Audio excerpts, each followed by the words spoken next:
do have breaking news right now, by the way. This is out of New York City, where in addition to the bomb threats that we reported earlier today, we're now across New Jersey, we're now also hearing of swatting.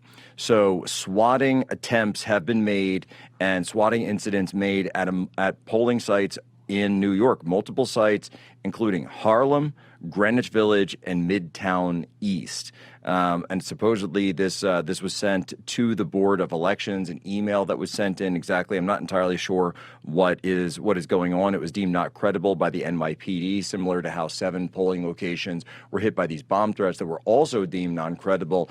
And there's also that bomb threat down at Reagan National Airport, which is, of course, by the way, in Northern Virginia. So you've got these various threats across Virginia, across New York City, and across New Jersey today that are all targeting Election Day voting. I want to bring Cliff Maloney back in here because, Cliff, look, as guys who have, and this is kind of interesting for me because I focus on elections, but I've also done a lot of work on the impact of political violence, and now we're starting to see the merger of the two, aren't we?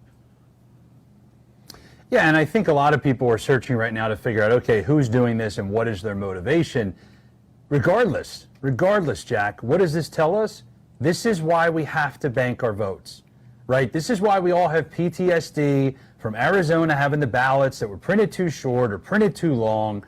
This is why in Cambria County in 2024 in Pennsylvania, they had issues with their machines, 2 to 3 hour waits. This is why we have to take advantage of the current rules, because the Democrats, since they don't vote on one day, they don't have to deal with the repercussions of these types of incidents, right? You and me are not here to say that we love the system or we love the rules and we're an advocate for them. But we should say that we are an advocate to use the system and use the rules to figure out the best way to win. So all these threats, where they're coming from, I could make accusations or think through what the intents are, but it just proves the point. We're relying on one day of voting still predominantly for what we're trying to do in these elections. We need to start rethinking getting our low props to vote early, because when stuff like this pops up, there's no recourse, right? There is no solution. It's just going to turn people away from the polls.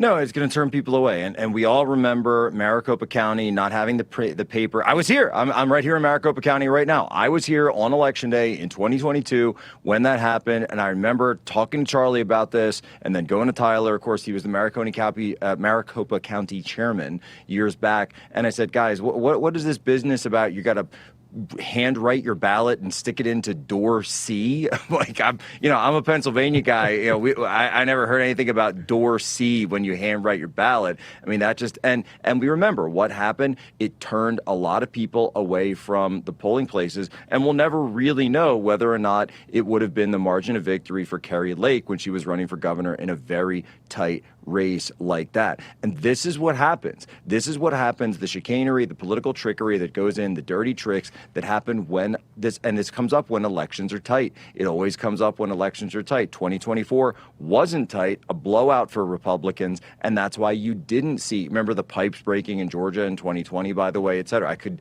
list off things all day long, but all of this, again, to your point, it's done to suppress election day voting. And that's why, and we know one party has tried to turn election day into this election month, and that's why your organization, incredible organization, the PHAs and the NJHAs, has been created to try to fight back against this. Meanwhile, George Soros has been flooding millions into this infrastructure for years.